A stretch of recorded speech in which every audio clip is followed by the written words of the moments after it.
I'm a big fan of the podcast. Is it weird to say that? Is that like unprofessional or unbecoming of the podcast to say that? Because I actually have a lot of questions about the podcast as a longtime listener. Yeah, man. Okay. Like, are you ready? Or like, do I need to like wait until we like do those stuff? Yeah, let me do a little housekeeping do your stuff. Okay, yeah. Okay. And then we'll get into it. I respect the process. I'm excited about the questions, though. Yeah, I've got questions. Okay. I got a lot of questions. All right, here we go.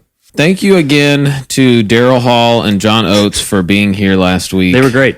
They did a really good job. They were really good. They were natural. They filled in. I was gone. I mean, they're stars. They are stars. They've been doing it forever. They know. Yeah, they know what they're happen. doing. No, they're pros. Okay, so, and keep in mind, I edit a lot of this out. Okay, so like that, that's gone. That's not gonna be in there. That you'll realize how much dead pauses are in there because I'm like, I don't know what to talk That sounds like a lot of work. Yeah, it is. Trust me, it is. Okay. Hello, everyone. Hey, welcome to Friends in Low Places, where you just saw that cover and we like to have some fun, right? Yeah. Yeah, we do. Hey everybody, just a little teaser for you. Today, what we're going to get into a lot of good things. Scott's going to ask me some questions. I'm going to ask Scott some questions. We're going to talk about my recent bout of depression. So yeah, I made a little song about my depression. So seriously, yeah.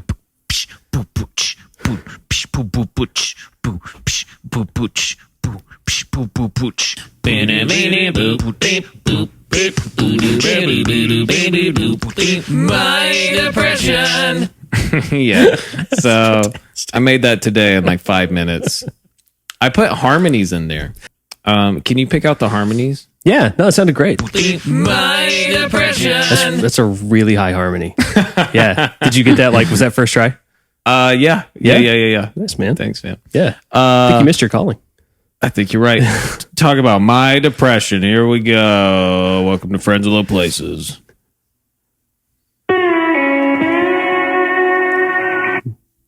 Wow. I forget that the app stops when you press the thing. Here we go. 1, 2, 3.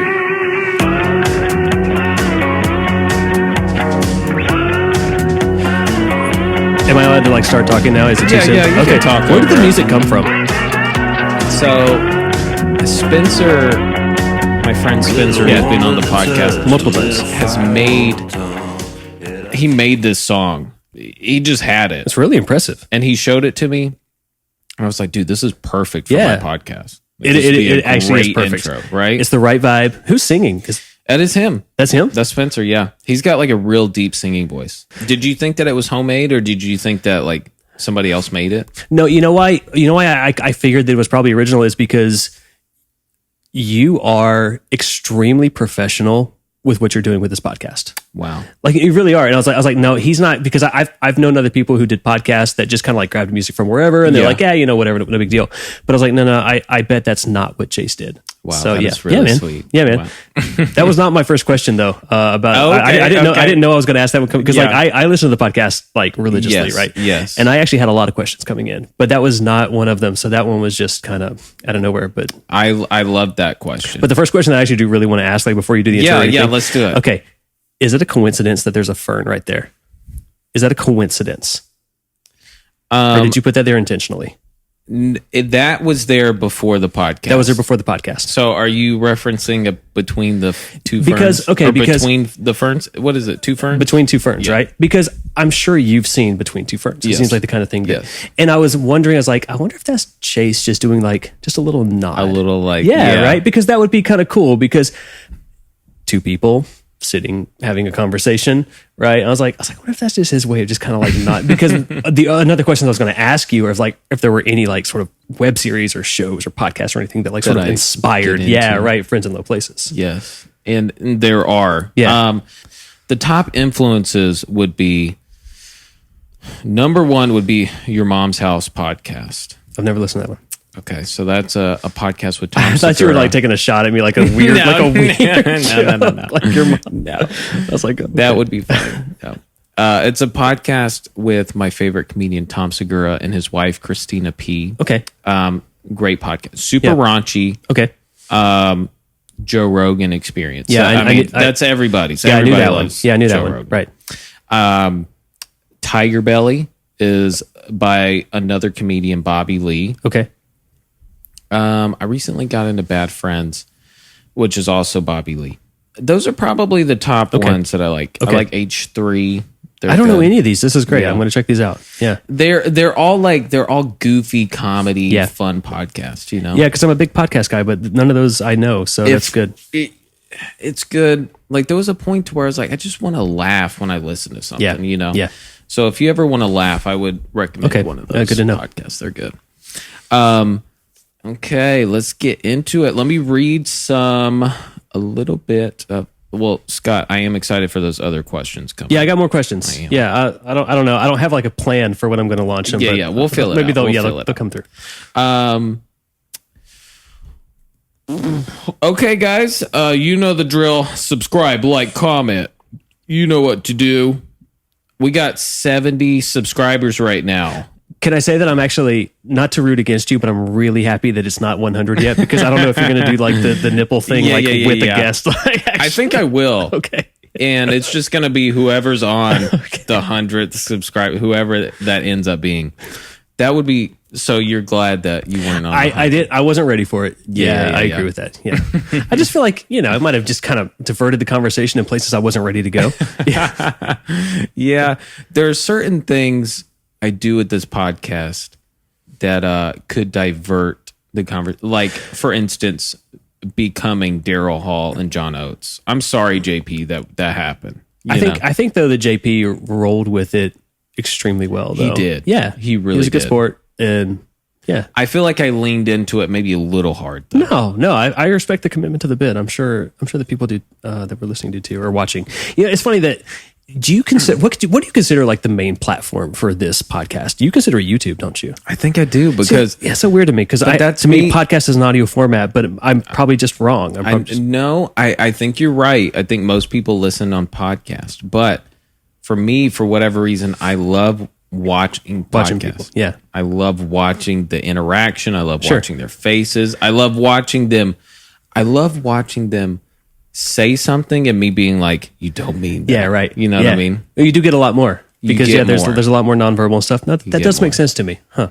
Okay. So I just fell into that. I just started watching them. And now I cannot not watch them. Really? You can't just wash the dishes and listen to a podcast. Well, like if I'm doing something, then I will. Okay. I'll walk around and do something. Right. But the video's still going. Yeah, right. Huh. Okay. So I feel like I put more work into the video and the YouTube aspect. So if people then want to interact with this podcast, like sort of the best place to, this was a question that I didn't have planned.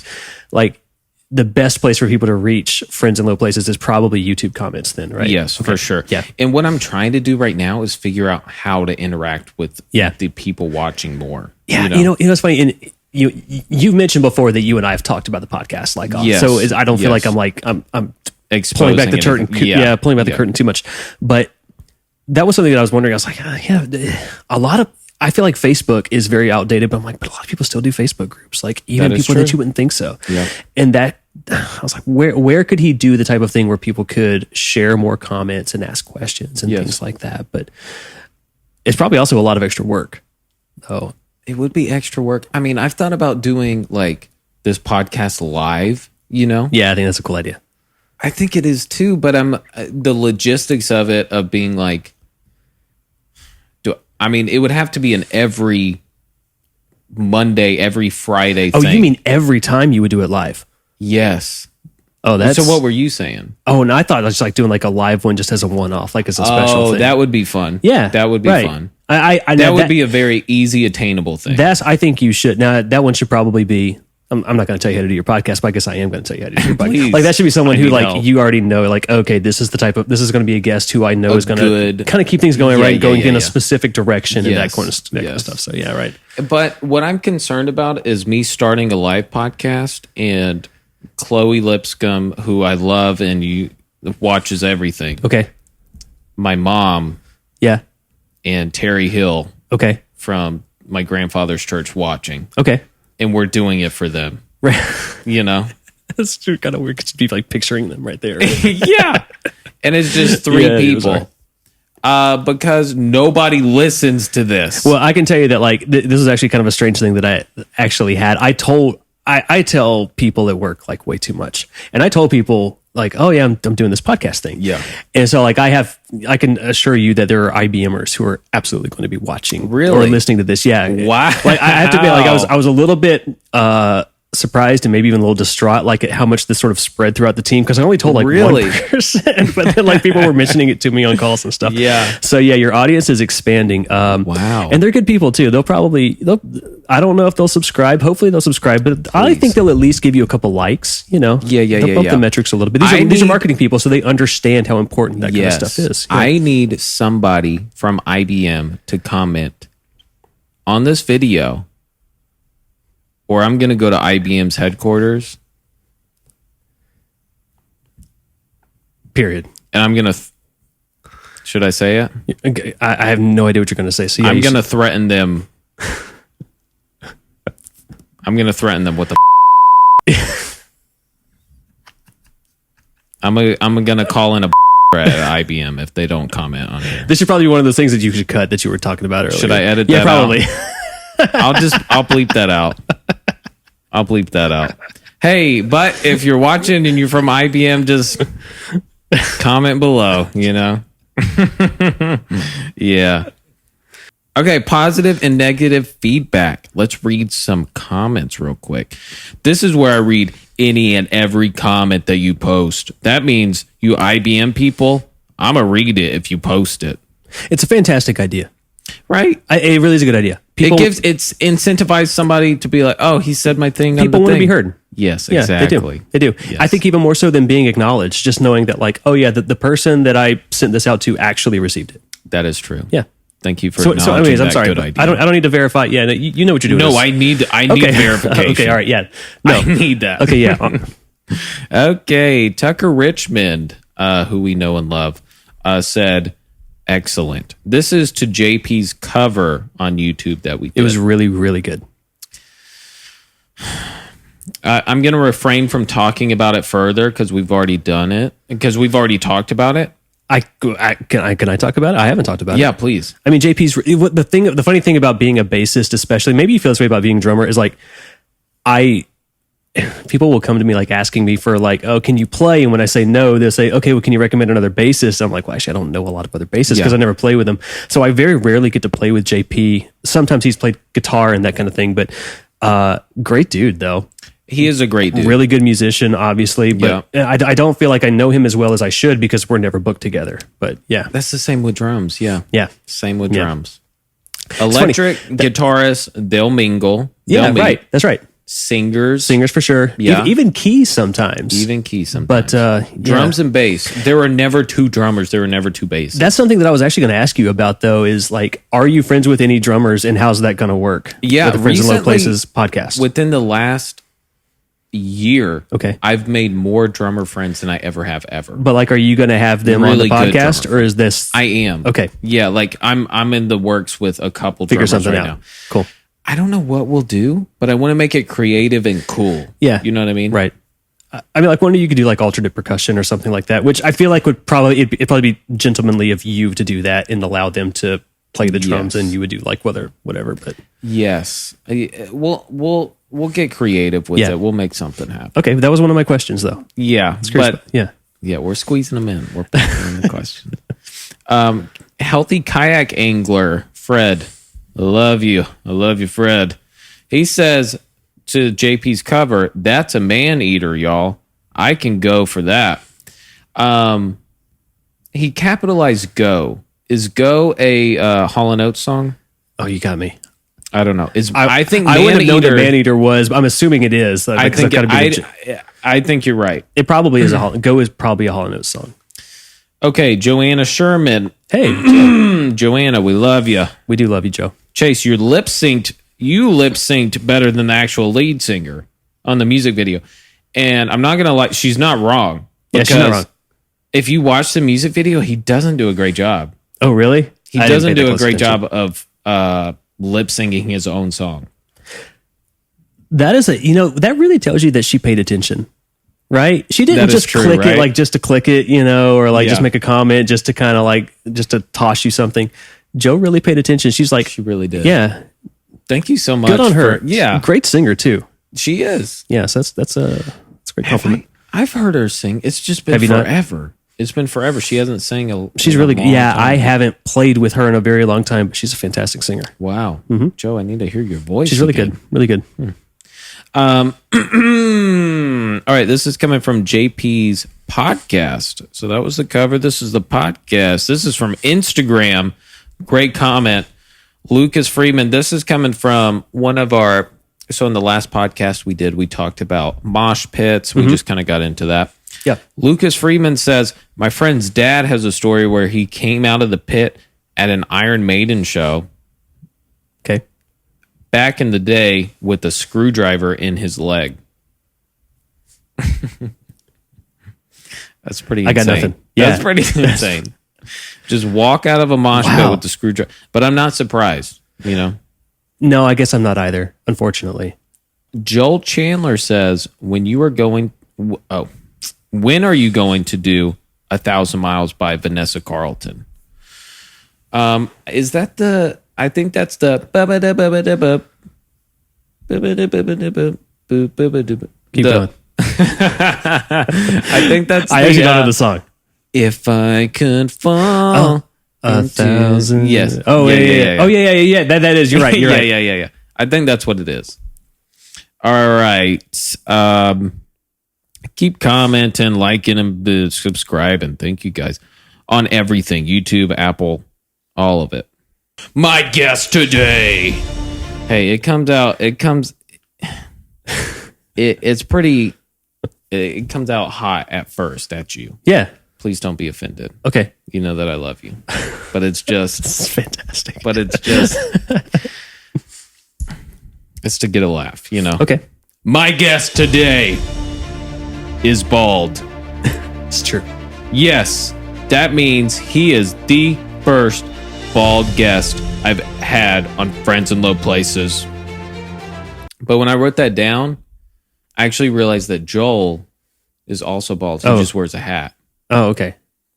But I wrote this down next. Seth Rice is so close. Why do you think that'd be a dig? Why do you think? Do you think I'd be? Yeah, like you're like, hey, I'm coming out hot. Do you feel like? Wow. Yeah. Well, now you're making me feel even worse that I made it sound like I actually look better with no hair. Really? I never thought I looked right with hair. It was always kind of weird. What? Because I have a big forehead anyway. Yeah. And so like whenever I would try to like comb it or anything, I never liked it. And I shaved it for charity one time, and I already knew that it was just a matter of time at that point. Yeah. But I shaved it for charity, and like everybody that I was friends with was like, "Oh, you should just do that." Wow. Like Stephanie has never known me with hair. Whoa. It is a better look on me for sure. Well, good for you. Yeah. So I'm sorry. And I'm so sorry that I... No, on with the chlorophyll. No, it's good. Okay. He's bald. All right. He is a sci-fi/fantasy author with stories published in various anthologies and magazines. Also, if you haven't smelled Anthologies candles, you're really missing out. The volcano candle from Anthology is really good. That sounds nice. He has also written for IBM, who you guys are watching right now. The Weather Company. The actual Weather Company. That's actually IBM owns the Weather Company. Oh. Yeah. So is the Weather Company like the Weather Channel? Like so that sounds like... It's everything except they sold a lot of it to IBM. So it's everything except the actual TV station, but it does include like the app, though, the mobile app, the Weather Channel app. So that's cool. Yep. The Weather Company. The Masters. Ever heard of it? Adweek and Red Bull Racing. This is what I have to say. He is a smart, thoughtful, and engaging man. And I mean that. Thanks, man. He is the reason why this podcast is still alive. And that is the truth. I'm not sure I believe that, but okay. That is the truth. I know him as Scott Hall, but I think he wants me to call him Clint We could talk about that. Hall. We could talk about why. It is Scott Clint Yeah. Hall.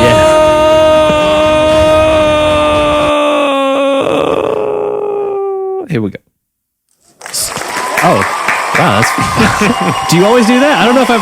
I just started doing Is the it. applause new? Yeah. I don't feel like I noticed that.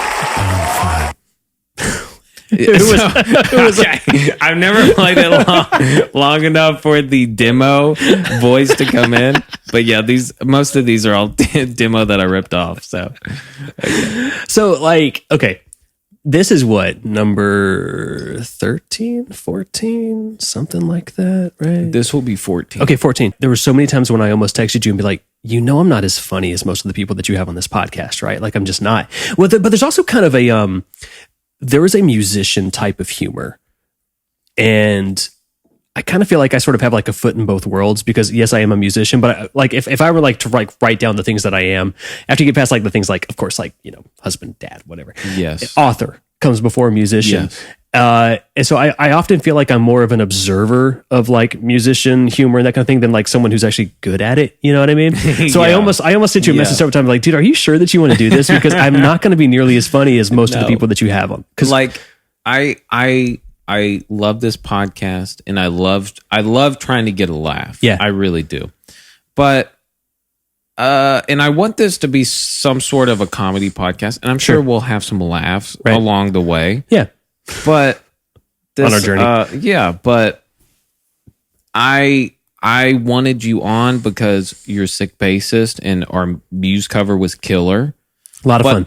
But also the conversations we have, we just have Really good. I really enjoy our conversation. Really good. And never like forced either, right? Yeah. No. Yeah, very natural. When some people I meet pretty forced, but ours doesn't feel that way. It really does. We just had an hour conversation that was an amazing podcast Really outside. good. Yeah, really, really good. A different kind of podcast though. Yes. Not a lot of laughs, really. No. In that conversation, but it's really good. It was a good conversation. Well, and I got to say too, like for anyone who ever is considering whether or not they're going to want to be on the Fringe and Low Places podcast, Chase is an excellent host. Wow. I felt very welcomed. Wow. Yeah. Like I can tell that you. Yeah. How do you feel already right now? No, I mean very, very relaxed, very comfortable. Okay. But there's one thing that actually that I did bring, and I was going to wait to see if Jesse was going to be here. I hate to. Speaking of being a good host, I hate to ever arrive anywhere empty-handed. So I actually brought something, right? Really? Because I don't like to go to people's houses without bringing something. And I wanted real quick. I wanted Jess to be here, but she fell asleep at 8 p.m. No, totally today. understand. No, I am not worth waking up for. She should absolutely sleep. No, so this is just honestly, it's a very random thing. But when my brother-in-law, who was a Marine, was stationed in Japan, he was really, really kind and sent at the time he was 2, our 2-year-old son, a lot of candy that he got like from Okinawa. Yeah. And it was really, really good candy. And my wife and I just happened to be at the Korean grocery store the other day at H Mart, and I saw some of it, and I was like, I wonder if Chase has ever had some of this kind of stuff. Just again, because I didn't want to show up in New Hampton. So this is like this koala candy. The ones that we had before were strawberry, but these are actually mango. Wow. The strawberry ones are delicious. So I imagine the mango ones are as well. This is so sweet. And then this is, have you ever had lychee? You ever I lychee have fruit? had lychee. Yeah, so this is a lychee gummy candy that my wife loves. So I got y'all a pack of that as well. Thank you so much. Yeah, so make sure that Jesse gets some of that too. That is so sweet. Yeah, man. I will, I'll make sure Yeah. she gets one. Yeah, make sure she gets at least one. 1 or 2. Can I eat one now? Absolutely. I mean, I don't think you're really supposed to eat on a podcast, but we break the rules. People love hearing people eat on podcasts. Eat on a podcast. Yeah. No, I've recorded. I got one podcast in the bank right now, to where we start off by eating like 25 gummy bears. Oh, okay. And So this is in keeping with theme. Yeah. I do feel bad about it right now. What? That you're eating right now? Yeah. Oh, I mean, it's okay. Just roll with it. You can cut it out later. This is great. Pretty good, right? This is great. Yeah, pretty good. Jess would like that too. Yeah, it's good. It's really good. Lychee fruit is good too. She really likes to try to get like fruits that you wouldn't normally find in a grocery store and bring them Yes. home for our son and like chop them up like star fruit and dragon fruit and a lot of that kind of stuff. So yeah, We've done like a date like that. Yeah. Where like we're like, let's go get like weird fruits try and something just you haven't try all of had. them. And it's only weird because we don't have it readily available here all the time, Exactly. right? But Yes. yeah. So when I text you about like what cover we should do, I came up with like this playlist for you, right? Do you do this for everybody? I do. Okay, because I got it and I was like, this is an interesting reflection of what Chase must think of me. Yeah. Flattering though. There were some great Yeah. I don't want to name the songs because you may want to use them with other people. But as I was like, there's a lot of great options here. And I was, again, very flattered that these were the ones that I guess when you thought, to you, I'm Scott, that you're like, oh yeah, this would be a good Scott song. I was like, these are some really cool songs. So yeah. So I had Hysteria, Sabotage, Yep. Lounge Act by Nirvana, Ace of Spades, Motorhead, Yep. Wood. Wood. We were close to doing Yeah, Wood. we almost did Wood. I backed out of that one because I was like, it's gonna be so tough. That's what I thought. And it would have been like ridiculously easy for me, actually.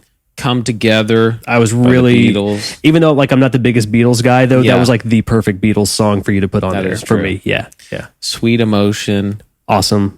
Aerosmith. Yep. Bullet in the Head by Rage Against the Machine. Who I love, Tim Crummerford, is one of my absolute favorite bassists. Really? Wouldn't have been the Rage song that I would have chosen, but it was a really, really good one. Would it have been Boom Boom Boom Boom Boom? No, it would have been, gosh, it would have been Bomb Track. Oh Yeah, yeah. it probably would have been Bomb Track. But a bomb track. I'm trying to remember that bass line. I can't. You know, actually, the thing that always sticks out to me about Bomb Track is actually the kick drum. And there's a part where the kick drum syncs up with something that Zach sings. And I'm not going to try to do it right now, but it's Yeah. just like so clever. That's the way Yeah. that they do. Yeah, man. But for some reason, I have a lot of times my favorite song from a band is the very first track on their very first album. Really? But Bomb Track, I think, is the first track on the first Rage Against the Machine album. But I think yeah, you're right. I think it is. So, Dude, that album is really Fantastic. good. It's really good. yeah, fantastic. For Whom the Bell Tolls, Metallica. Cool. Yep. So I have to be honest with you. You wanted me to choose that one. I love all these songs. Yeah. Okay. But I watched a YouTube video that was like the best bass songs. Oh, yeah. Did you? And I was just like, Oh, okay. I wrote them down and I was like, Hysteria, Sabotage, Lounge Act, blah, blah, blah. Okay, blah, cool. blah, blah. So I know that Interesting. you thought it was Oh, man. tailored to you, but it wasn't. But I did leave out certain songs Okay. because I was like, oh, me and Scott wouldn't like this. Yeah, right. You know. So I'm sorry. I'm sorry. And when you said that through text, I let you believe it. Yeah. Because I was like, I'm just gonna spoil it for him on the podcast. That's what I thought. So how do you does it make you upset? I feel like it made you upset a little No, bit. it was a good list. Okay. It was a good list. So It was whatever, a good list. Yeah, whatever you Googled was good. Yeah. You know. It's so funny though, is there was a song, I don't even know if I want to say it because if I ever come back, I might make you do it. And it's the song where it's one of those songs by one of those bands that I think I would almost be embarrassed to tell you at first, but I'd be like, but dude, this one part, like, it's just awesome. I don't even know if I Can you want to tell say- me? Do you want please? to? Okay, I'll Yeah, say I no, wanna know. it's What If by Creed.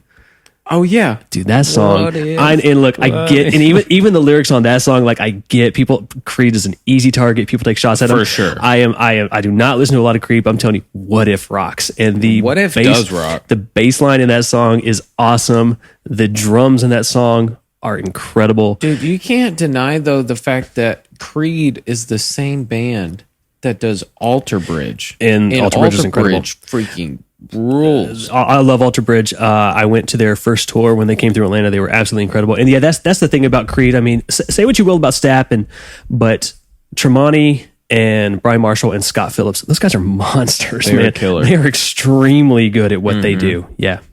I have a soft spot in my heart though for Creed. Maybe next time we'll do What If. If I would be if I down come with back. that. Yeah, man. Yeah. That was actually the I- one that was in the back of my head the whole I time. had been saving Creed as one of my parody videos, Oh, okay. but That's a good one what for that. if What If is not a good parody of Creed? Although, do you know what I mean? Have you seen the music video for What If? No. Is it awful? It's weird. So they did it. It was on the Scream soundtrack for one of the Scream movies, and it's like the band.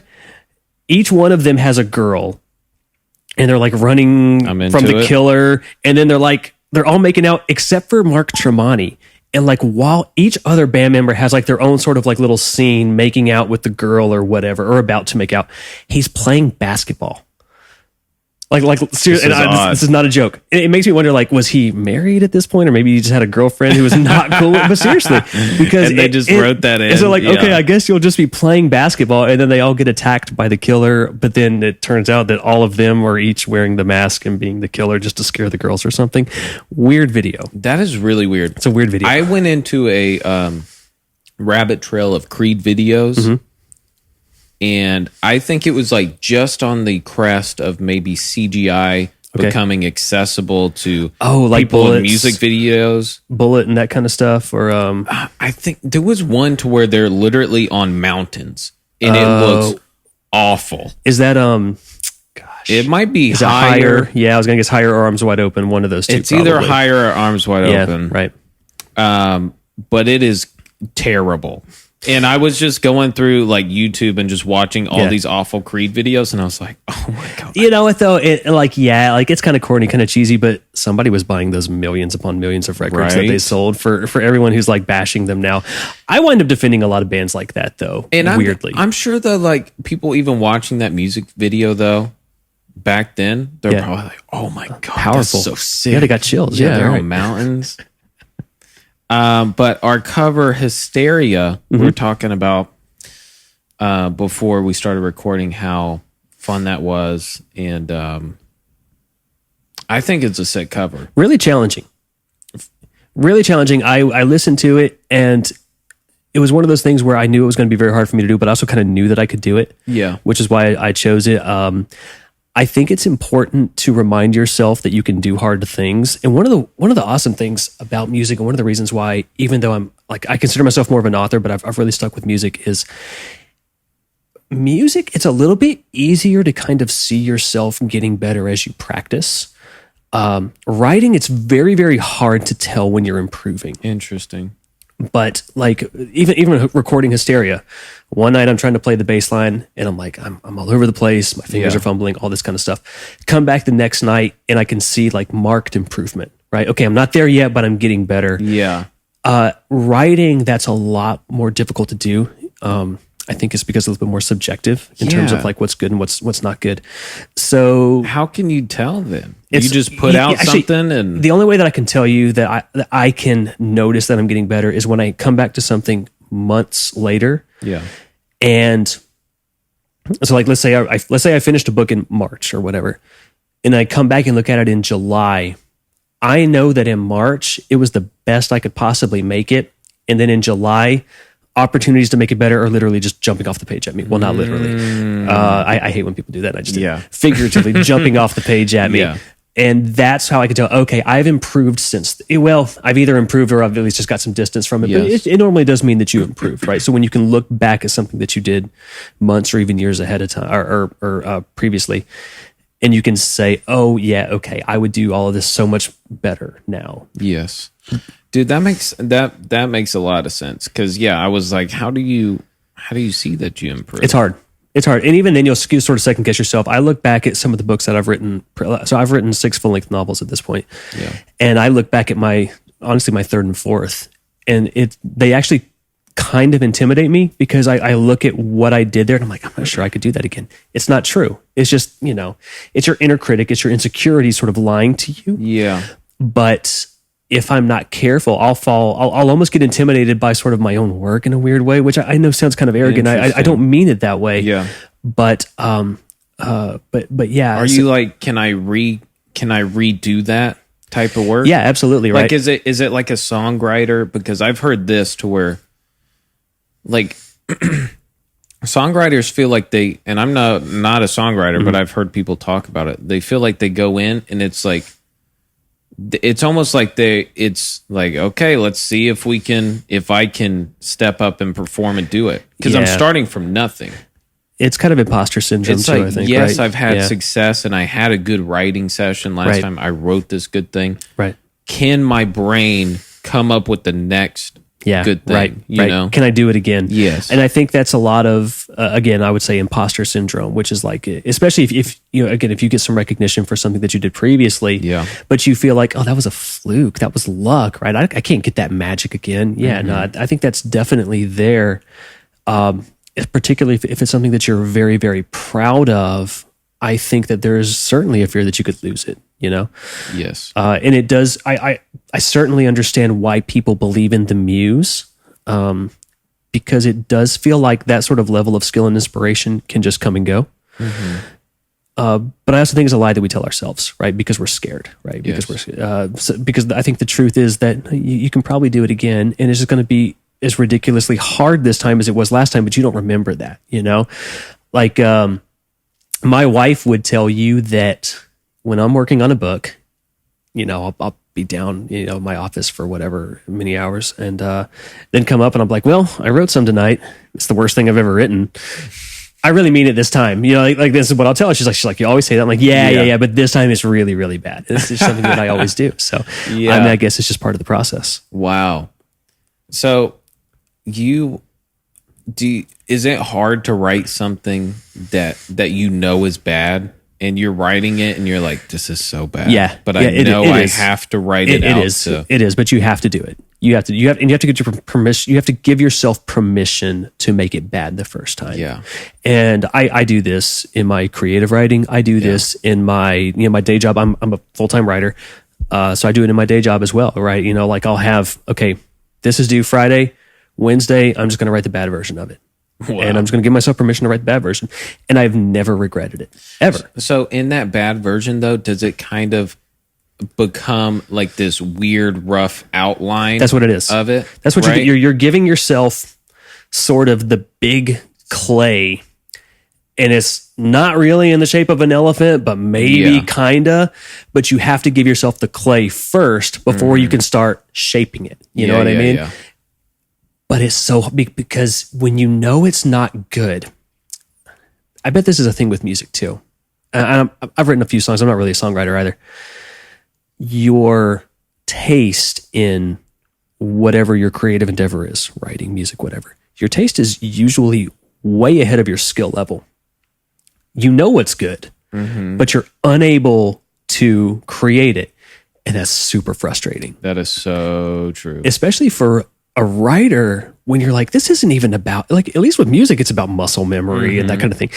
With writing, you're like, look, I'm sitting at the same keyboard as everybody else. I have the same letters as everybody else. You know, why can't I put things together in the way that I know is good? But but it's just, you know, it's kind of like if you're in a gym, you can watch somebody bench pressing 300 pounds. You can see exactly how they do it. You know exactly how to do it, but you just haven't built up those muscles yet. That is true. So it doesn't make any, it doesn't matter that you know the form and that you know everything that you ought to do. You just haven't built the muscles yet. So interesting. There are more variables with music as far as the different ways you can filter your ideas through, right? Whether it's through a guitar, and then whether it's through this certain sound of guitar, and this certain pedal, and then this certain EQ on it, and then this certain way you play it. When I guess with writing, it is just like you said, a keyboard, and it's pretty much one thing that you're doing. One thing. And, you know, I think something that can be very beneficial in music. I actually did this a little bit working on Hysteria. I would try to get the bass line right until I was kind of exhausted. And I was like, okay, I'm just going to mess with the tone for a little while because the tone that the bassist has is ridiculous and awesome. I knew I wasn't going to be able to match it. But I was like, okay, I still wanted something kind of grungy and dirty and whatever. So I just play with the tone for a little while. And then when I then come back to try the bass line again, I felt like I was still a bit refreshed, maybe a little bit better. Yeah. And I think part of what that is probably actually more relevant to songwriting than it is to practice. You're using different parts of your brain, right? So trying to play a thing is, I would imagine, one part of your brain. Trying to determine the right tone, that's a slightly different part of your brain. So when you are attacking the same problem with a different part of your brain, I think you're starting to find more creative solutions to it because you're looking at it different ways.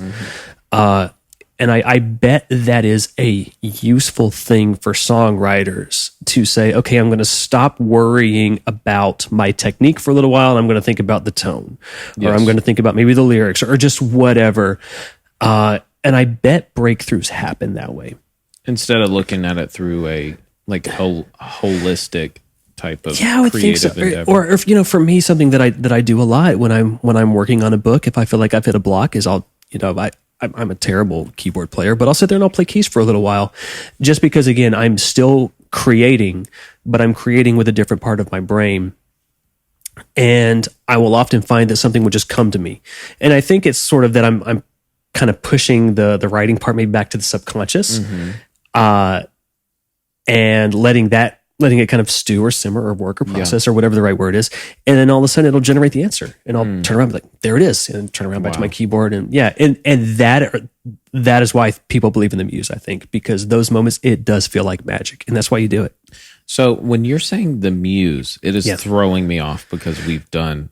We've done. It's called totally unintentional. Totally intentional. So when you say the Muse, what's the meaning of that word? So a lot of people would say that the Muse is, and I'm sure it comes from a specific mythology, and I don't know what it is off the top of my head, but the Muse is a spiritual being, divine being, perhaps, that sort of blesses artists with inspiration, right?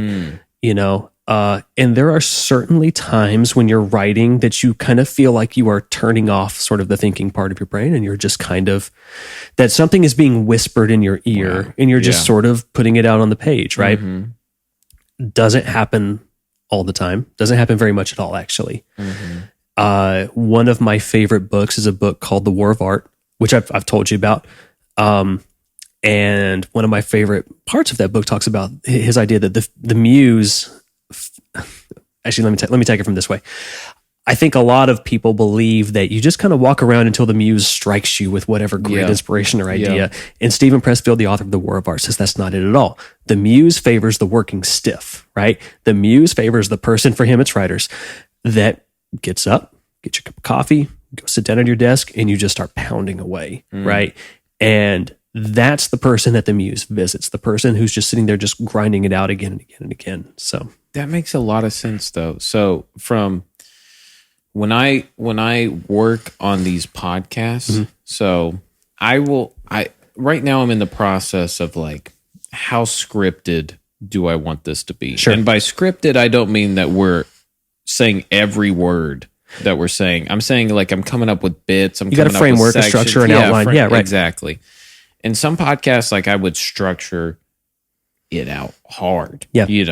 For this one, it's a medium amount of structure. Right. We are not going according to the structure. And we kind of talked about that because our conversation is flowing real nice right now. Sure.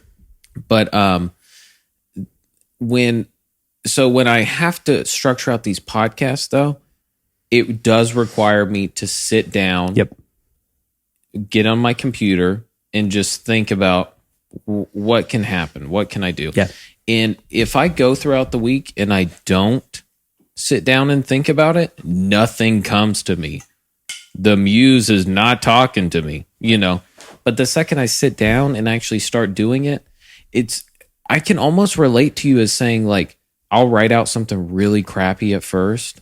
Like if I'm writing a bit out or something specific, and then I'll kind of read back over it, and then stuff will pop out and be like, okay, this sounds a lot better. Make it just a little bit better and a little bit better. So another thing that comes to mind, another great thinker, in my opinion, Mr. Rogers.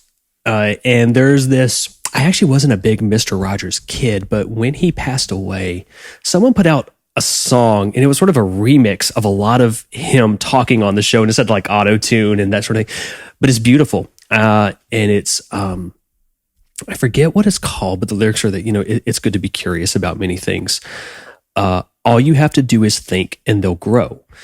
And the idea is that growing ideas in what he calls the garden of your mind. I think that might be the name of the song, Garden of Your Mind. But the idea is like, all you need is that tiny, tiny, tiny little seed. And that's what you write down. And you just think about it a little bit. And then it'll start to grow. You'll think, oh, okay, I could add this to that. Or I can make this a little bit better. And when you start that process, and I do think you have to kind of do something tangible with it. You have to start. I actually prefer writing longhand when I'm brainstorming and that sort of thing. It is amazing how something that you think is nothing or just absolutely minuscule is the word I should use. But when you start thinking about it, how much it grows. And again, it feels like magic. I mean, there's nothing better. Yeah. But you have to do it. And there's something about us, though, that will also resist it because we're afraid that it's not going to happen, Yeah. So what do you think, though, about writer's block? Because you have writer's block, I'm guessing. Not really, honestly. You don't? I don't want to make a blanket statement because I do think that, mental health is a serious issue. I think some people's writer's block could certainly be related to serious mental health issues for which they should seek professional help or medication or whatever. Let's set those things aside and just say that, like, I'm not trying to tell everybody their business, right? But personally, though, no, for me, I'm like, no. You sit down every day and you type, right? Maybe not necessarily every day. Like I'm actually, because I have young children right now, I've given myself some grace. I'm still working. I'm working at a much slower pace right now. But no, you still sit down and you do the work, right? Yeah. Whether it's any good or not, there's nothing that is stopping me from typing.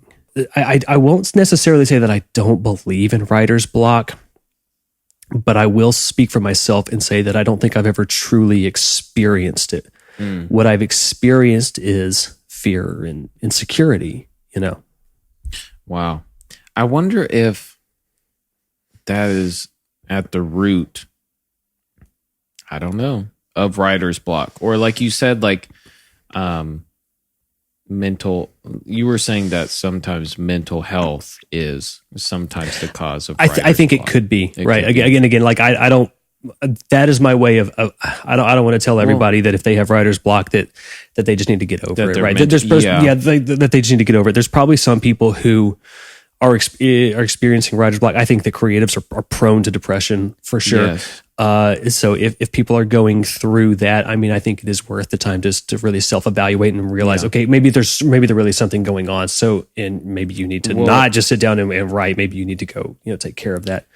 But I can say that at least in my case, anytime that I felt like I wasn't going to sit down and write, I was just making excuses, because another thing that I believe, not for everybody, not 100% of the time, but if there's ever anything that I really wanted to do, I figured out a way to do it, even when it was really, really hard and super inconvenient and even kind of scary. Yeah, that's so true. And we're really good if there's something that we don't want to do.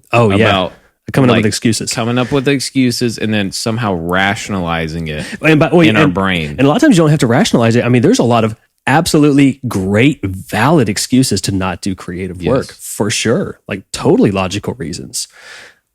My brain is really good at rationalizing. Sure. I will come up with the smallest, dumbest excuses and be like, oh, yeah, that's why I get to sleep in. That's why I get to, Yeah, absolutely. I really believe if you are emotionally compromised or not feeling in a good, positive state, I think that comes through in music. I think that comes in through conversation. I think that comes in through whatever art you're doing. Right. I really believe that. So, and partly I think it's because like your brain is clouded with negative thoughts. You're not thinking openly about like possibilities, or you're not thinking with a clear head. Right. Like you were saying, like you get in, a lot of artists talk about the muse or this transitive state to where like you stop thinking and then just thoughts start to come through you. Sure. Yeah. But when you're clouded with these negative thoughts, it would make sense that there would be this block of Well, and I mean, something coming through you. So many people who are so well known for their fantastic work. I mean, Stephen King was like, he will admit in his books, a raging alcoholic when he wrote a lot of his books, and I think a lot of it was just fighting those demons. And he talks about this. I think it was in his book on writing, which is kind of a biographical and kind of a writing how-to book. But he talks about throwing empty beer cans. He thought of them as dead soldiers. And even like, I think it was his book, Cujo. He says he doesn't even remember writing.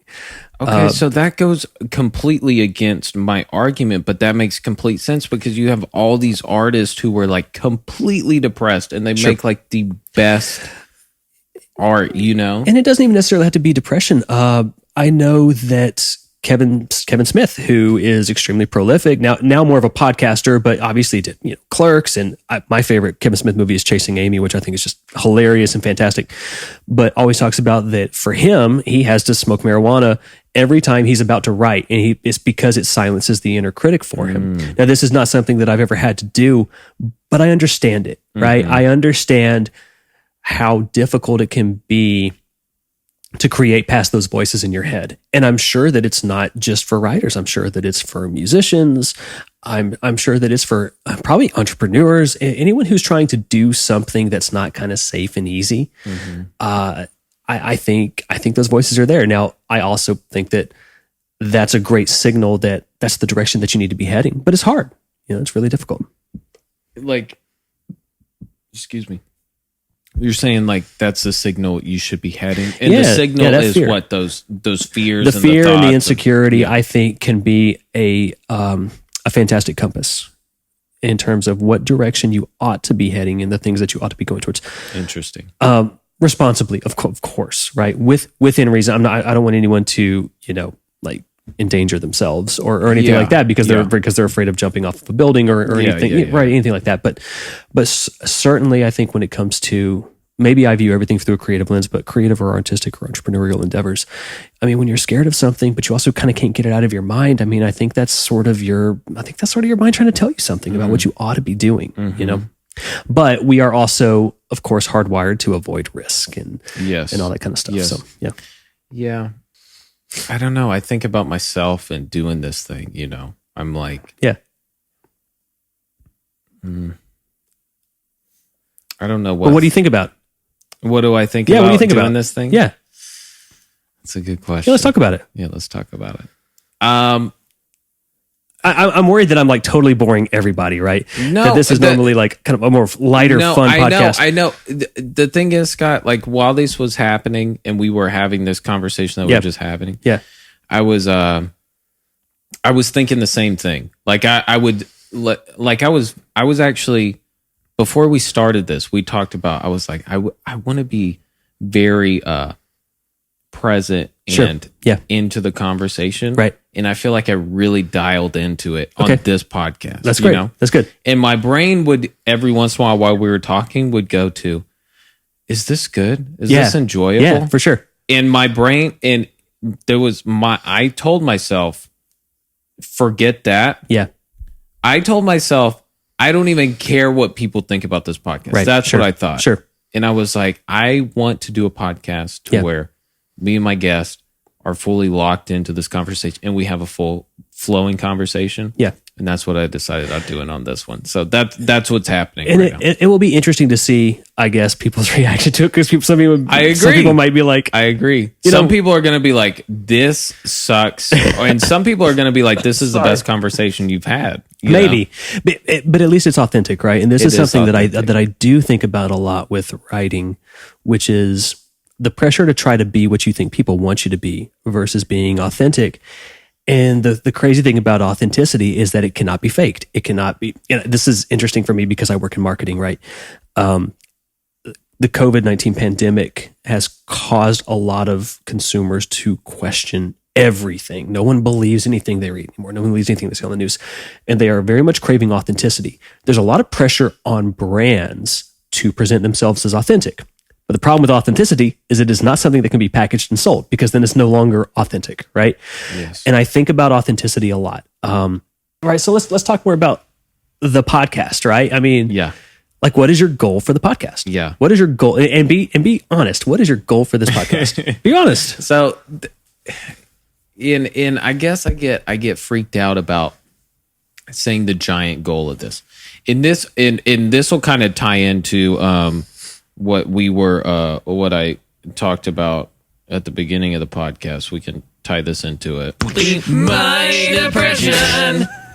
And What? You obviously did a lot of work too, because you had that ready to go, like that specific part. I did. Yeah. Yeah. I had to make that, export it out, put it on the iPad, cut it up. But yeah, but that's what I'm saying. Not only that, but you thought about, okay, I'm going to have one button that I push for the whole song, and then I'm going to have another button that I push just for that one little part. Like but that's what I'm saying. You Yes. thought this through, Yes, right? yes. And I bet as you were cutting it up, new ideas came to you too, right? For sure. Absolutely, For right? sure. Because you're. Anyways, I'm sorry. I'm getting you sidetracked. Keep going. No, that is true. We're talking though. about the goal of the podcast. The goal of the podcast. I think this is, I get nervous about saying like big goals about it. Sure. Right. Right. Why do I get nervous about it though? I think I get nervous about it though is because there are times to where I feel very confident about Okay. it. Yeah. Right. Right. There are times to where I don't. Okay. Last week I did not at all. Really? Yeah. No, that was good. Oh, with JP. Yeah. So last week, I posted JP's 2 weeks ago. I Okay. didn't post anything last week. Sure. Right. I didn't post anything last week because I was trying to figure out what to post. Yep. I was depressed the entire week. Sure. And I called my dad and he was like, don't post anything. Yeah. Just don't do it. Yeah. And I was like, that would be nice. And I was like, I guess I could just spend time with Jess. Yeah. And we could have time alone and I can just rebuild Sure. and recuperate. And that's Sure. what I needed. Yeah. So I was like, forget it, And Well, let's That's just call it what it is. Let's just be open, right? Yeah. You and I were supposed to record last week. Yes. And you sent me a message that was basically that. It took guts for you to send me that text message, I bet. Yeah. I bet it did, right? Am I right? Yes. Yeah. The thing is, though, I could have went through, we could have Gone through the I motions. could have pushed through. Sure. But I was not in a good state. I wasn't feeling good. Sure. Sure. And I'm trying to think. Like I was saying though, I don't feel good about the podcast sometimes. Like I let outside influences, or I think about like, what do people like this? Do people Sure. think I'm in over my head? I'm not the most amazing host right now, but I do believe over time you get better. You need your reps for sure. I actually reps. I posted on iTunes saying that I thought you were a natural comedic podcast host, and that was not garbage. Yes. I honestly meant that. I do think you have a natural knack for this. I also believe that the more that we are sort of meant to do something, hardwired to do something, the more kind of this is a Stephen Pressfield thing, the more resistance we are going to feel toward that thing. You can go a lot of ways with that. If you are a spiritual person, you can say that the more that you are sort of divinely appointed to do a thing, the more that any opposition to that divine force is going to try to convince you not to do it, right? Some people would just say that this is simply your subconscious at work, that this is your desire to grow and evolve as a human versus your desire for security. Yeah. Regardless, I think that those are not only natural things for someone doing what you're doing to be feeling. I think that they are encouraging things. Yeah. That said, It doesn't feel encouraging, but I know, but it's easier for me. It's easier for me because I'm on the outside looking in, right? Yeah. And how many times have you looked at another person's situation and be like, if you could only see this the way that I see it, like That is true. This is so clear to me, right? Yeah. Which is, I think, another reason why it's important to be in relation with other people, right? To have Yes. friends, and of course, that's why I've really appreciated being able to talk to you. And Sure. Yeah. you No. being able to listen. It's been my pleasure. I enjoy talking. I enjoy being able to talk to you about it because then I'm not thinking about my own stuff. You know what I mean? Yeah. And there have been times when I've gotten off the phone with you and be like, am I taking my own advice? Like all the things that I just said to Chase, like, am I actually applying those to myself? It's neither here nor there. Yeah. My goals about this podcast. Sure. Let's go back to that. Yeah. So, Joe Rogan has been a incredible influence on me. Sure. The last 2 or 3 years. I just love his podcast. He's a comedian, but he does all kinds of he's a comedian who interviews comedians, scientists, all kinds of different people. Sure. I'm not saying I'm a Joe Rogan at all. I'm saying that I love what he's done with this podcast is been able to create a platform to where he can have other comedians on. Sure. And give them a place to express themselves. Okay. Give them a place to say, hey, I am this person. Yep. And people notice them. Uh-huh. And they get more work. They get more gigs. It's just a complete positive and that experience speaks to you. Yes. Giving other people opportunities. Yes. Okay. So I love the idea of me replicating that model. Yeah. In a music sense. So Sure. like a musician having a platform, having my friends on, having other musicians on, right? Us doing a fun cover that we like Yeah. doing, and us sitting down on a couch, a table, And whatever, talking about it. talking, Sure. having fun, but then that person being able to get a gig from Based this off of that platform. video. Sure. You know, right now, can they do that? No. I totally disagree. Totally disagree. You think that they? I totally disagree. So you think even with the 70 subscribers and the No, because you're using the wrong metrics, and unfortunately, the right metrics probably aren't available to you. But you're putting something in their hands digitally that they can share and post and do that is a very valuable asset, I think.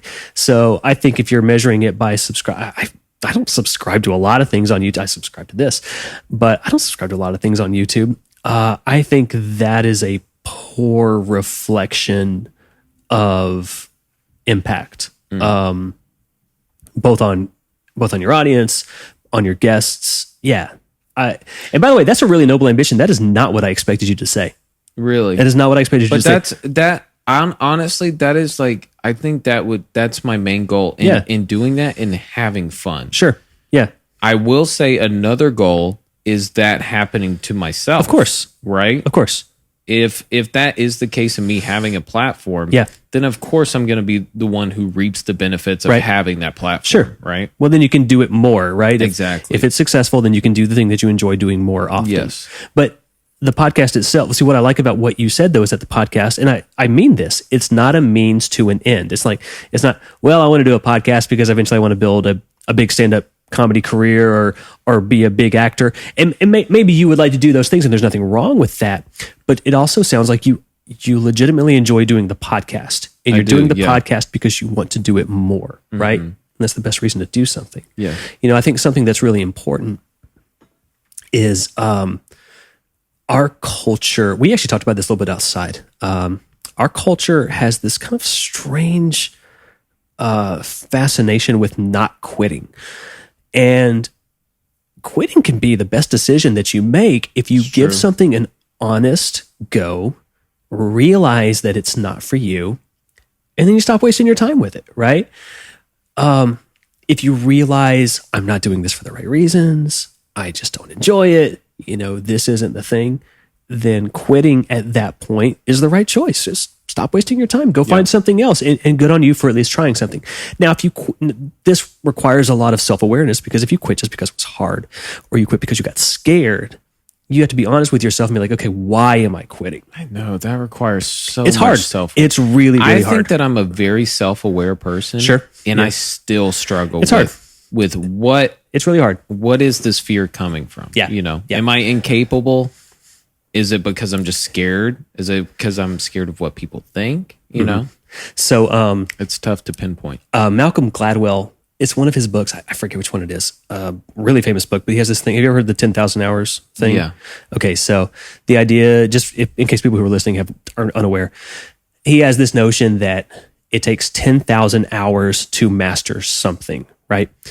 Whether it's pitching a baseball or writing fiction or playing drums, that to really master it, you have to put in 10,000 hours. And I think there's a fear with people that, okay, but what if I put in that 10,000 hours and then on the other side of it, I realize that I just don't have that, special quality that you have to be successful in that thing.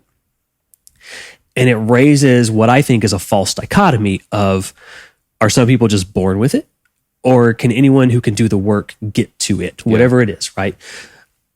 And something that I actually believe is that, yes, some people are sort of born with it, but if you're not born with the thing that you need, you're not going to make it to 10,000 hours anyway.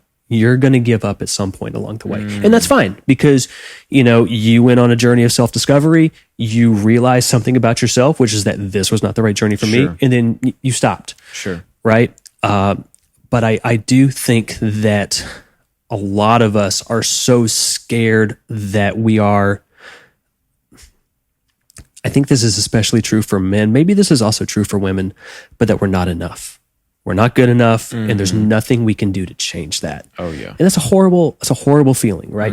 But I also think it's not true, man. Like there's so many successful people that I come across that tell these stories about. I didn't really know what I was doing. I just kind of started doing it, and I just trusted my ability to figure it out along the way, and I kind of did, And it's a ton of work, and it's a lot of time, and that sort of thing. But at the same time, I feel like we become toxic and miserable when we are not being true to ourselves in that way. I love what you just said. And this is why I love talking to you. Yeah, right. I feel better just, talking to you and talking this out. And one of the nice things about this podcast, you and I've had some conversations, right? But they're usually limited to our time in the green room. Yes. Between songs, right? Or whatever, or between sets. This gives us a reason, an opportunity to sit down and have a conversation like this. And again, so I think that you have a natural inclination to this kind of thing. So I'm glad you're doing it.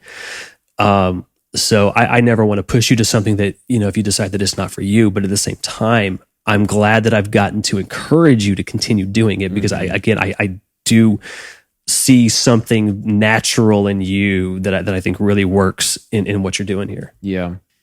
I knew I just had to start it. Right. Or I would never start this thing. Right. Right. And it's a lot of fun right now. Yep. I'm releasing the cover separate. We talked about the idea of trying to mesh them together more. And I'm trying to work on certain ideas of that. But who knows? I mean, this thing my goal now is just to keep at it. Sure. Yeah. And I don't know. And I'm just going to try and make it work better, So. We're getting in time. Actually, we're over time. Yeah, we're over time. I know. I totally wrecked your entire. No. You made plans and you did work and everything. This was perfect. This was like a therapy session for me. This was amazing. Okay, cool, man. No, that's awesome. I enjoyed this. This was amazing. Were there any other questions that you had for you? Did I? Oh. Okay. I want to give you a couple seconds of silence because you really, really, really might want to cut this one out. And I'm not joking saying I'm here. Okay. I'm here. So are you ever actually going to cover the song Friends in Low Places? It's a very good question. I recently had our friend Miles. Yeah. He would be very. Before you say anything, it came across as rude to me to insist on the fact that he thinks that he should be the one to cover Friends in Low Place. He was like, let me know when we do ours, we got to do the actual. And I was like, he'd be good. I lied to him and I was like, oh yeah, for sure. But in my brain, I was like, are you kidding me? Do you think that I think it was the way that he asked it or the way he said it. He implied oh yeah, I am the guy to do that, Yeah, I'm not above that either. I can't tell you how many people have come to me and been like, what you should write a book about. And it just yeah. So Miles, no, it's not going to happen. Miles, you got my vote. But I think I will do it. I think I'm going to wait. I think I'm going to wait. I think I'm going to wait till I have a budget. Or a market occasion or something. Yeah. Yeah, right. You're right. Yeah.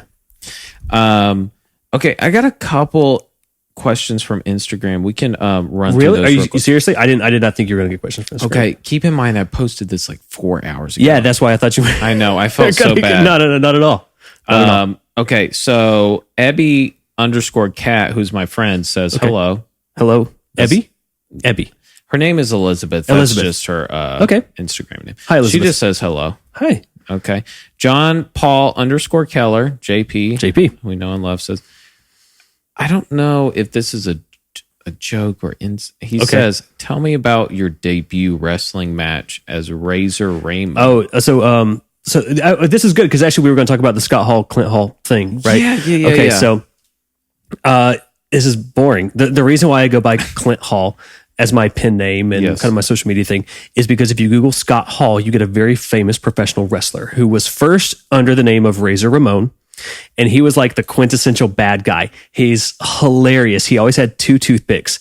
He would flick one at his opponent, and then he'd pull the other one behind his ear and put it in his mouth. It was That's so fantastic. cool. It was so cool. He was like greasy and like. But anyways, if you Google Scott Hall, you get him. That's what comes up. So because of that, and then also because at the time when I was starting to write books, I was also doing a lot of social media stuff for IBM. So basically, Scott Hall was the IBM me at the time, and then Clint Hall was like. Actually, at the time I was still doing bands and stuff. Clint Hall was music and writing, Gotcha. and so I've just kept that mostly because for those 2 reasons, because of the wrestler, and then also because of When you introduce yourself, though, are you like, it depends I'm on where I Clint, am. I'm Depends Scott? on where I am. So when we first met, Yeah, I'm Scott to that whole circle. to that whole circle. Right. Gotcha. Yeah. But it is funny because my wife and I will be going to whatever, and she'll be like, "Okay, are you Clint or Scott?" Yeah. Because to all my writer friends, and I actually think that some of my writer friends will check this out. I'm Clint to all of them, and Yeah. I think they know my first name is Clint is my middle name. Clinton Wow. is my middle name. Okay. But yeah, they all know me as Clint. Okay. They So may not when know I me as Scott. post this Clint. episode, Yeah, do Clint because Clint Hall. because the platform that look, I'm building a platform like everybody Yeah. else, right? Because that is important when you're trying to that's build a what career your as an author. advertising is. It's Clint Hall. Gotcha. Yeah. Gotcha. Yeah. All right. You're an author. Name 5 books. That's also Chloe understands. Name 5. She says, "Oh, you're an author?" ? Name 5 books. Okay, I'm gonna rattle off. I don't know 5 of my favorite books. World War Z, which Okay. if anyone like, it is. This sounds like such a ridiculous description. It is exactly what would actually happen if the zombie apocalypse occurred. Like, it is a brilliant book. It's an oral history, so each chapter is a different person's perspective from a different part of the world. It is fascinating. So It's, did they F up the movies? so the movie, I think the movie's fine, but the movie, you can tell that it took some ideas from the book, but it's really nothing like the book. World War Z is a zombie movie, is a perfectly fine zombie movie, but the book is a totally different thing. It's written by Mel Brooks' son, actually, a guy named Max Brooks, who is probably my favorite author. And the audiobook is incredible. His cast includes Mark Hamill, Martin Scorsese, I think John Turturro. It's just a ridiculous all-star cast. So I highly recommend the audiobook of World War Z. Okay, anyways, I love World War Z. I love Ready Player One, which a lot of people have also read. Fantastic book. I love a book called Battle Mage that if you are a fantasy fan, it is your straight up sword and sorcery, but it's also if you're a little bit intimidated by like the size of some of those books, it's a little bit more of like an introduction to sword and sorcery. Fantastic book called Battle Mage. The book that I like to give people more than any other book in the world is the book that I mentioned before called The War of Art.